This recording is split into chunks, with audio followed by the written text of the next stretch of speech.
Olá a todos, muito obrigado por ter você comigo aqui novamente. Aquele dedo no like se você gostar desse vídeo, se você gostar da minha forma de abordagem, se você gostar dos conteúdos que eu trago aqui, tá? Se você ainda não é inscrito, inscreva-se, ative o sininho para receber notificações, tá? Um prazer imenso ter você aqui comigo novamente. Hoje é segunda-feira e um bom início de semana para todos aí, tá? Nesse vídeo aqui, né, queria fazer um comentário rapidinho sobre essa matéria aqui da Olhar Digital, tá? Da parte de ciência, que diz o seguinte, ó: como a distância entre a Terra e o Sol foi calculada. E isso aqui é um assunto assim interessante para estar se discutindo, certo? Para muitas pessoas isso aqui é um fato absoluto, o que? A hipótese do Sol estar a 150 milhões de quilômetros, né? Através de um cálculo matemático foi determinado isso. A gente ainda vai ver isso nesse vídeo aqui, tá? E esse método, para muitos, é o método mais preciso e mais confiável, e para eles é suficiente para bater o martelo e dizer: olha, o Sol de fato está a 150 milhões de quilômetros da Terra. Mas será que as coisas realmente são assim?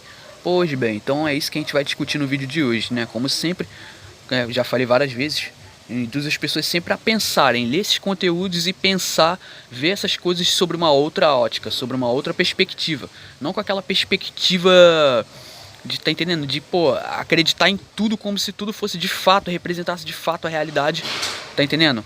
Mas as coisas são um pouco diferentes, certo? Então a gente vai dar uma lida aqui, ó. Então diz aqui que a distância média entre a Terra e o Sol é de 149 milhões de quilômetros, né? Essa medida, também chamada de unidade astronômica, é base para o cálculo de grande parte das distâncias astronômicas do nosso sistema solar e de estrelas próximas. Tem um método Parallax, que eu já fiz aqui vídeo no canal falando sobre essa questão, tá? O método Parallax também está incluído, tá? Nessa unidade astronômica aqui. E são métodos que são utilizados como base para determinar a distância, né, das estrelas, do Sol e de corpos celestes aí, tá entendendo? Pelo céu.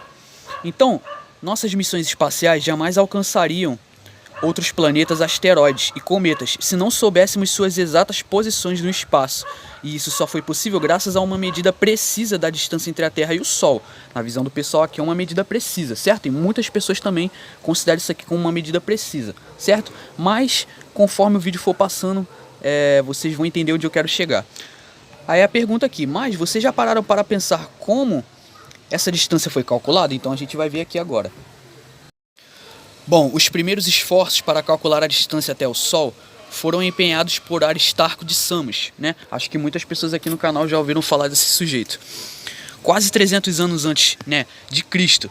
Então, Aristarco, ele já havia calculado a distância até a Lua, observando um eclipse lunar e utilizando uma moeda, uma vela e, obviamente, a matemática. Bom, a matemática, ela é uma ciência exata, todo mundo aqui sabe disso, certo? A matemática aplicada para coisas reais, coisas práticas, ela tem muito benefício sim, e ela pode nos ajudar muito sim, até porque engenheiros, né, para se construir um prédio, para construir um apartamento, tá entendendo? Muitas das vezes para criar inteligência artificial também, tecnologia de inteligência artificial, muitas dessas coisas exigem matemática. Sim, a matemática é uma ciência que ela pode ajudar muito, mas a pergunta que eu faço é uma pergunta interessante: será que a matemática é aplicada para uma coisa teórica? Será que isso pode responder à realidade física de fato? A matemática sendo aplicada para uma coisa teórica? Ou será que não vai ser uma coisa, um cálculo que vai ser um cálculo exato, mas um cálculo que só fica no papel? Uma pergunta, né, para todo mundo pensar. Então, na mesma época, ele bolou uma forma simples de medir a distância entre a Terra e o Sol. Sabendo que as fases da Lua ocorrem devido à incidência da luz solar na superfície, Aristarco concluiu que, quando a Lua estivesse em quarto crescente ou quarto minguante, formaria um ângulo de 90 graus entre ela, o Sol e um observador aqui na Terra. Logo, se pudesse medir o ângulo formado entre Lua e Sol a partir da Terra, ele poderia calcular a distância até o Sol por trigonometria. Lembrando que a trigonometria também é usada para calcular o quê? A curvatura da Terra, segundo o pessoal da ciência, né? Segundo nós, o que aprendemos também. Então, uma vez que já sabia a distância entre a Terra e Lua, por quê? Porque ele tinha bolado o mesmo método para calcular a distância entre a Terra e o Sol, ele tinha usado para calcular a distância entre a Terra e a Lua, observando um eclipse lunar, né? Segundo o que nos contam aí, segundo as informações aí que eu estou apresentando, certo? Então, por trigonometria, né, é um método que ele criou, ou seja, baseado na matemática, obviamente, para calcular esse valor, tá entendendo? E hoje a gente tem aí a distância, né, aproximada aí de 149 milhões de quilômetros, que é a mais estimada e a mais aceita pela ciência, certo? Bom, o método de Aristarco era simples e elegante, mas os instrumentos de medição que ele tinha disponível na época não eram tão precisos. Ou seja, o método era preciso, né, mas os instrumentos de medição não. Com isso, um pequeno erro na medida provocou um grande erro no resultado. Seus cálculos concluíram que o Sol estaria 19 vezes mais distante que a Lua, o que é cerca de 20 vezes menor que a distância real conhecida atualmente. Ainda assim, seu trabalho mudou nossos conceitos de distâncias astronômicas. Na época, acreditava-se que a Lua e o Sol eram bem menores e estariam bem mais próximos da Terra, que é o que os terraplanistas afirmam, certo? Pois bem, então realmente, nessa parte aqui a matéria até que foi realista, porque de fato, antes do pessoal vir com a ideia de que a Terra é um globo e que o Sol está muito mais distante, né, e que a Terra orbita o Sol, ou seja, era consenso, era pensamento comum de que Lua e Sol eram bem menores e mais próximos, certo? E isso a gente isso também acontecia nas civilizações antigas, no passado, né, nos passados bem mais remotos da humanidade, porque a história não é conforme eles contam nos livros didáticos. Tá entendendo? Os povos antigos eram muito inteligentes, tanto que sabiam prever eclipses solares, lunares, tá entendendo? Eles tinham aparelhos ali que provam uma terra plana, e ainda vou fazer mais vídeos falando sobre isso aí, né? Então, Aristarco não só mostrou que não era bem assim, como foi um dos primeiros a defender que a Terra orbitava o Sol e não o contrário, né? Depois, com o passar do tempo, que o pessoal foi, né, tentando criar e foi tentando tornar a realidade esse modelo heliocêntrico, né? Foi começando a aparecer pessoas que pensavam, não, a Terra não é plana, a Terra é um globo, tá entendendo? E a Terra orbita o Sol, tá entendendo? E há uma diferença na sombra dos objetos, porque a Terra é um globo, ela tem um formato esférico, e ela é uma esfera de 40 mil quilômetros de circunferência, tá entendendo? E de 6.373 quilômetros de raio, e é isso, tá entendendo? Bom, então, continuando, foram mais de 1.800 anos até que a teoria heliocêntrica fosse novamente proposta por Nicolau Copérnico. Nesse período, outros astrônomos também tentaram calcular a distância até o Sol, utilizando métodos semelhantes ao de Aristarco e com resultados igualmente imprecisos. Até que em 1716, o astrônomo inglês Edmund Halley propôs um método revolucionário para calcular a distância até o Sol através de um trânsito de Vênus.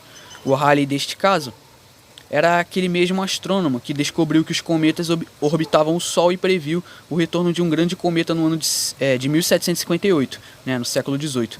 Infelizmente, ele não viveu o suficiente para ver o retorno do cometa conforme suas previsões, mas em sua homenagem, aquele cometa recebeu o nome de Halley. Bom, eu vou parar por aqui, a matéria é um pouco grande, eu decidi falar só dessas partes aqui mesmo, que são as partes mais relevantes da matéria.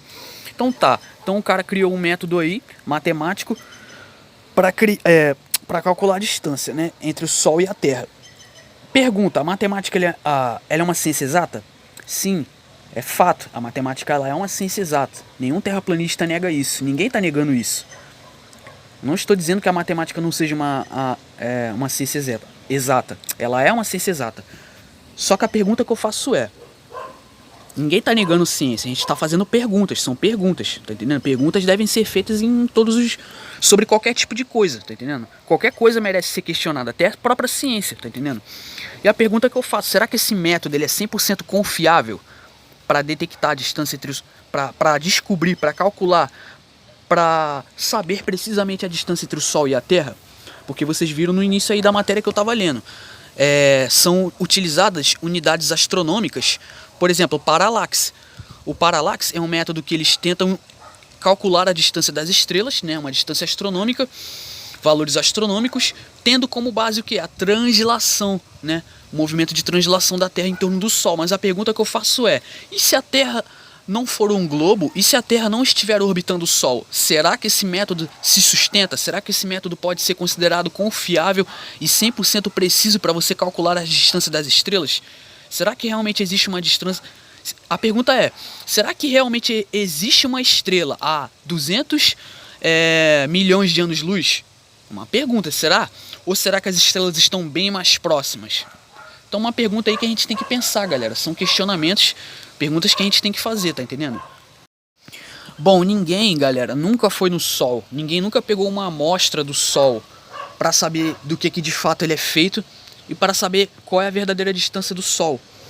Então você pode ver que a distância do Sol e a distância das estrelas são baseados em quê? Em modelos de matemáticos. Tá entendendo? Eu não estou dizendo que a matemática não seja útil para a humanidade e que ela não seja útil para o conhecimento científico. Ela é. Matemática é super importante. A pergunta é, será que um cálculo matemático no papel é suficiente para você bater o martelo e dizer que o Sol está a essa distância de 150 milhões de quilômetros? Essa é a pergunta. Porque, vamos lá, vamos usar um pouco a cabeça e pensar. Se eu pegar um cálculo matemático, se eu criar um cálculo matemático para tentar estimar a altura do domo, do firmamento, aí eu vou lá, faço um cálculo matemático no papel, considerando algumas coisas, aí vamos supor que deu um valor X lá no meu cálculo, no cálculo que eu fiz. A pergunta que eu faço é, isso vai servir como prova científica cabal para provar de fato que o domo está à altura do valor onde eu cheguei no cálculo? Uma pergunta, tá entendendo? Bom, vamos lá, vamos supor uma situação. Vamos supor que eu crie um cálculo matemático no papel, desenvolva um cálculo matemático para tentar estimar qual é a altura exata do domo. Para tentar estimar qual altura esse domo ele já começa a ser acessível. Aí vamos supor que eu faça esse cálculo me baseando no modelo de terra plana, me baseando que essa é a realidade. Supondo que essa é a realidade, certo? Pois bem, então vamos lá. Eu vou lá, faço cálculo no papel, aí vamos supor que deu um valor X. Vamos supor que deu um valor que aponta mais ou menos uma altura aproximada de... sei lá... 400 mil metros de altura. Vamos supor que deu um número no papel, tá entendendo? E a altura aproximada da altura do domo é de 400 mil metros de altura.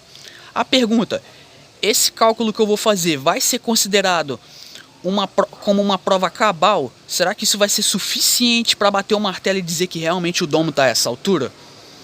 O que a pessoa vai dizer para mim? Não, Lucas, mas isso é um cálculo matemático. Não, isso não prova que o domo está a essa altura. Ah, então a pergunta que eu faço. Então quem é que de fato é desonesto na história? Quem é que de fato é desonesto nessa discussão? Pois é. Então é uma pergunta que eu faço. Então eu tenho o total direito de questionar, né? E tentar saber se realmente, é um fato. Será que, isso é um método 100% confiável para bater o martelo e dizer que o Sol está a 150 milhões de quilômetros? Sem ninguém ter nunca ido lá? Sem ninguém ter nunca feito uma medida física? Então também é um cálculo que fica no papel. Então, 2 pesos e 2 medidas. Bom, vou ficando por aqui. Espero que todos tenham entendido o raciocínio. Muito obrigado a todos que me acompanham. Muito obrigado a todos aí pela paciência. Vou ficando por aqui. Por hoje é isso. Muito obrigado e até mais.